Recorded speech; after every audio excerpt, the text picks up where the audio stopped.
High বন্ধুরা, সবাই কেমন আছো? আশা করি সবাই ভালো আছো। আজকে একটা নতুন পিঠে রেসিপি আপনাদের সাথে শেয়ার করছি, পড়া পিঠে। তো দেখে নেওয়া যাক রেসিপিটি। পড়া পিঠে বানানোর জন্য আমাদের প্রথমে এখানে সেদ্ধ চালের গুঁড়ি নিয়ে নিতে হবে। আর আমাদের যা যা উপকরণ লাগবে, চিনি, কিশমিশ, নারকেল, ভাজা বাদাম, আপনারা চাইলে কাজু বাদামও নিতে পারেন। এরপর চাল গুঁড়ির মধ্যে পরিমাণ মতো নুন দিয়ে দিচ্ছি। এরপর চিনি দিয়ে দিচ্ছি। মিষ্টিটা আপনারা পরিমাণ মতন দেবেন। এরপর নারকেল কুচি, বাদাম, কিশমিশ, এরপর সব উপকরণগুলি ভালো করে মিক্স করে নেব।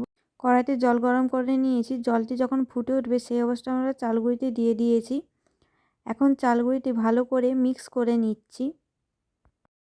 গুঁড়িটা মাখানো হয়ে গেছে, এখন পিঠেটা তৈরি করে নেব। মিক্স করে রাখা গুঁড়িটি এভাবে পাতার উপরে দিয়ে হালকা প্রেস করে নিতে হবে। আমি এখানে শালপাতা ব্যবহার করেছি। এরপর একটা পাতা দিয়ে ওপর থেকে ঢাকা দিয়ে দেব। আমি পিঠেটা এখানে ননস্টিক তাওয়ায় করে নিচ্ছি, আপনারা চাইলে এটা নর্মাল তাওয়াতেও করতে পারেন। এরপর ঢাকা দিয়ে মিডিয়াম ফ্লেমে 8 ঘন্টার জন্য রেখে দেব। এরপর ঢাকাটা তুলে নিয়ে আমরা পিঠেটা পাল্টে দেব। এরপর আবারও ঢাকা দিয়ে মিডিয়াম ফ্লেমে আবার 8 ঘন্টার জন্য রেখে দেব।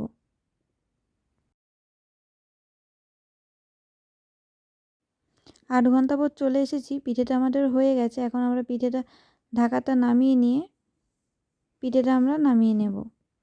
পোড়া পিঠে আমাদের রেডি হয়ে গেছে। আপনারাও চাইলে বাড়িতে একবার ট্রাই করে দেখতে পারেন।